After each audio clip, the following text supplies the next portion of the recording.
کسی کے سامنے ہاتھ نہ پھیلاؤ۔ لوگوں سے مانگنا اور سوال کرنا انتہائی بری عادت ہے۔ اللہ تعالیٰ کا بندہ ہو کر کسی دوسرے کے سامنے ہاتھ نہ پھیلائیں۔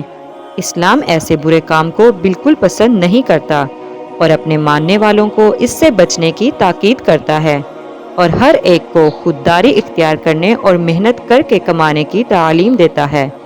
نبی کریم صلی اللہ علیہ وآلہ وسلم نے ارشاد فرمایا، ایک مرتبہ ایک غریب انصاری آپ صلی اللہ علیہ وآلہ وسلم کی خدمت میں حاضر ہوئے اور آپ سے کچھ مانگا۔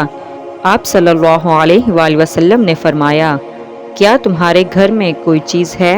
انہوں نے عرض کیا، بس ایک کمبل ہے جس کا کچھ حصہ ہم اوڑھ لیتے ہیں اور کچھ حصہ بچا لیتے ہیں، اور ایک پیالہ ہے جس میں ہم پانی پیتے ہیں۔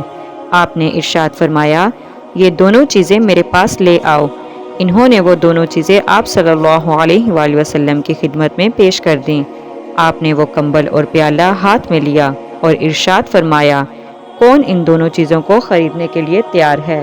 ایک صاحب نے عرض کیا، میں 1 درہم میں ان کو لے سکتا ہوں۔ آپ نے ارشاد فرمایا، 2 یا 3 مرتبہ۔ کون 1 درہم سے زیادہ دے گا؟ ایک دوسرے صاحب نے عرض کیا، میں 2 درہم میں لینے کے لیے تیار ہوں۔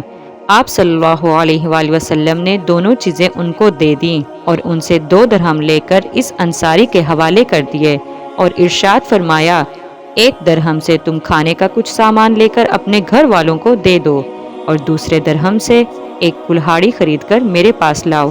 انہوں نے ایسا ہی کیا اور کلہاڑی لے کر آپ صلی اللہ علیہ وآلہ وسلم کی خدمت میں حاضر ہوئے۔ آپ نے اپنے دستے مبارک سے اس کلہاڑی میں لکڑی کا ایک مضبوط دستہ لگا دیا اور ان سے فرمایا، جاؤ لکڑیاں بیچو اور اب میں 15 دن تک تم کو نہ دیکھوں۔ چنانچہ وہ انصاری چلا گیا اور لکڑیاں کاٹ کر بیچتے رہے۔ پھر ایک دن وہ آپ صلی اللہ علیہ وآلہ وسلم کی خدمت میں 10 درہم لے کر حاضر ہوئے، جن میں سے انہوں نے کچھ درہم سے کپڑا خریدا اور کچھ غلہ وغیرہ۔